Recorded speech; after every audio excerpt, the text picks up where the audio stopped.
এই মুহূর্তে জাতীয় burn and plastic surgery institute থেকে যুক্ত হয়েছেন সহকর্মী জাভেদ আব্দুল্লাহ। জাভেদ, শিশুসহ যারা আশঙ্কাজনক অবস্থায় এখানে ভর্তি হয়েছেন তাদের সম্পর্কে চিকিৎসকরা কি বলছেন, তাদের শারীরিক অবস্থা এখন কেমন?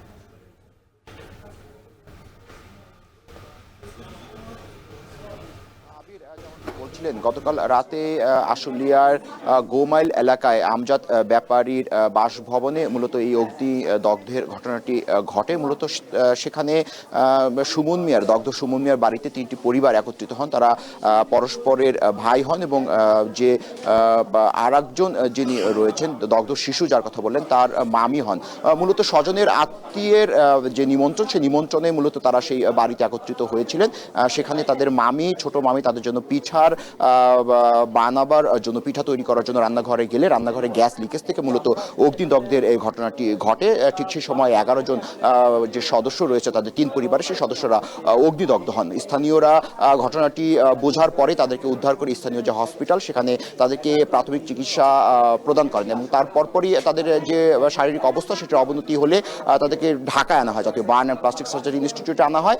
এখানে আনার পরে মূলত গতকাল রাত থেকেই কিন্তু তাদেরকে নিবিড় পর্যবেক্ষণে রাখা হয়েছে। আমরা স্বজনের সঙ্গে কথা বলার সুযোগ হয়েছিল। স্বজন আমাদেরকে জানিয়েছে যে চিকিৎসক এবং চিকিৎসা সেবার কিছুটা সংকট রয়েছে। মূলত সরকারি ছুটি থাকার কারণে চিকিৎসকের উপস্থিতি কিছুটা কম বলে কিন্তু এই নিয়ে মিশ্র প্রতিক্রিয়া ব্যক্ত করেছেন স্বজনরা। কিন্তু এই বিষয়টি একেবারে উড়িয়ে দিয়ে জাতীয় বার্ন অ্যান্ড প্লাস্টিক সার্জারি ইনস্টিটিউটের যে যুগ্ম পরিচালক রয়েছেন মারুফুল ইসলাম ও অন্য আরেকজন আবাসিক সার্জন, তারা বলেছে যে চিকিৎসার কোনো সংকট নেই, সর্বোচ্চ চিকিৎসা সেবা দেওয়া হচ্ছে এবং এর মধ্যে 11 জনের মধ্যে আপনার দ্বিতীয় যে প্রশ্নটি, 11 জনের মধ্যে একজনকে আইসিইউতে নেওয়া হয়েছে, বাকি যে দুজন তাদেরকে অপারেশন থিয়েটারে এর মধ্যে নিয়েছে। আমরা এখানে উপস্থিত থাকা অবস্থায় সেই বিষয়টি দেখেছি।